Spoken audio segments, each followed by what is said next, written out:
Hey, what's up, guys? This is David Labby with Big Man Fitness, and I'm coming here today. Today is day 17 of my exercise regimen and ketosis lifestyle. So I've been on ketosis. I've been in ketosis for the last 17 days. So far, in 2 weeks, I lost 30 pounds and 5 inches off my waist.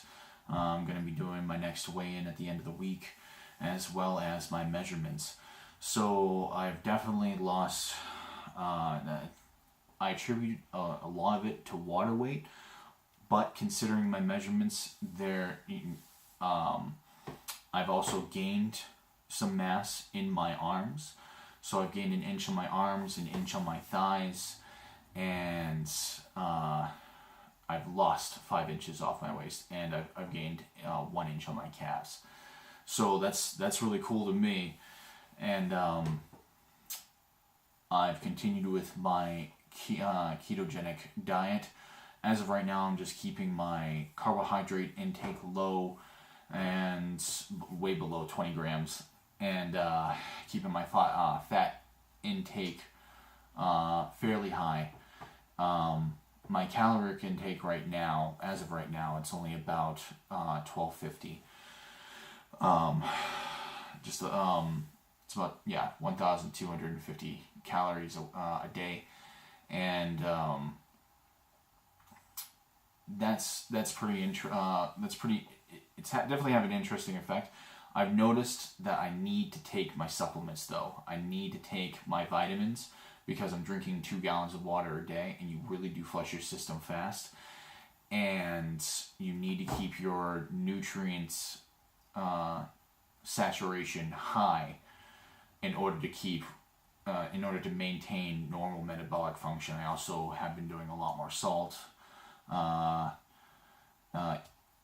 eat an avocado every day, so that way I have more potassium throughout the day, and a few other things that have. So my spinach, my kale, my romaine lettuce, onions, cucumbers, and mushrooms to keep my magnesium up, and other micronutrients.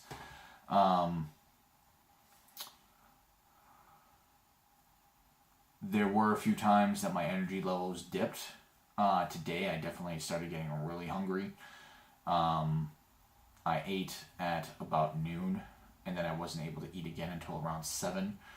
Thankfully, I was able to finish everything up before 8 o'clock, because I try and stay within an 8-hour window between 12 and 8. I don't eat anything after 8 o'clock. Maybe if I'm like desperate or something, I'll go and have a pickle, and that helps with salt intake as well. And also it has vinegar, so it helps with insulin utilization and your glucose levels. But exercising has gotten, now that my caloric intake is a little bit higher, I'm still in ketosis. Exercising has become a little bit easier. I'm interested to see what happens next week when my caloric intake increases to 1,500 a day, because I'm going to be cooking vegetables. So broccoli, cauliflower, spinach, asparagus, a few other things. But that's pretty much where I stand right now. As for mood swings have been pretty stable today, although you still get them. And I can't believe I have not found a video where anybody else talks about mood swings during weight loss and the reasonings why. There's quite a few different reasons that are external as well as internal, that are biological, that are happening to you, because your hormones are shifting. They're changing, because different hormone during extreme weight loss, especially, things kind of shift, especially when you've gone from a glucose-based diet to a fat-based diet, and you are now in ketosis. So you can have extreme mood swings due to this, and it kind of helps me to know that, to understand that, so that way I don't feel completely off guard when some of these things happen, because you can become irritable and less patient with people. I definitely found that happening with myself, with some of the conversations that I've had with family members, friends. Sometimes you just look at, they'll ask you a question, and it's, a genuine question of either concern or anything, but I'm really getting sick of, are you okay? Are you sure that this is good for you? And, but then when they see the results each week, they go, I'm so proud of you. I really can't believe that you've done this. I'm really proud of you for being so disciplined and sticking to your guns. And that's what kind of makes it worth it. But anyway, when you're losing fat, your fat cells store a lot more than just lipids. There's a lot of, so it stores everything that's been in your bloodstream, along with trace amounts of neural chemicals, which are released during, different hormones. It holds the hormones that you've been emitting when you're happy, when you're sad, when you're angry. So those things get released back into your body when you're losing the fat. That's why it's very important to drink water, so that way things get flushed. But like sometimes you'll have a flash moment where you'll be driving and then suddenly you're just super sad out of nowhere. And I've interviewed a few other people that have undergone extreme weight loss, and they've experienced some very similar effects, where suddenly they're just angry out of nowhere, out of context, or something triggers them that is normally not in such an intensive trigger, but it's escalated and they have to take a step back. Knowing this has helped me prepare myself for understanding this, because sometimes I really just want to chew somebody's head off for asking me something that I feel is a stupid question. It's not a stupid question. It's just a question of curiosity, and I have to be understanding in that moment. I'm just flustered because it's because of either repetition or it hits home on a topic where I might feel something negative, or I might be finding some sort of, or I might be taking the question the wrong way, and I have to be careful about that. My interpretation of the question might be slightly askewed than what the actual intent is. So I have to understand that and take a step back in the moment, take a breath, and just let that moment be. I'm not a super angry person, but having these emotional upheavals can also be stressful for your family, which causes, especially the ones that are around you the most, which can cause a cyclic effect. And you got to be careful to stop that in its tracks. It's going to take, and I'm sorry to say this, you're going to have to be the one that's going to have to be more understanding. You're going to have to be the one that's more patient. You're going to have to be the one that's more disciplined. Just answer the questions.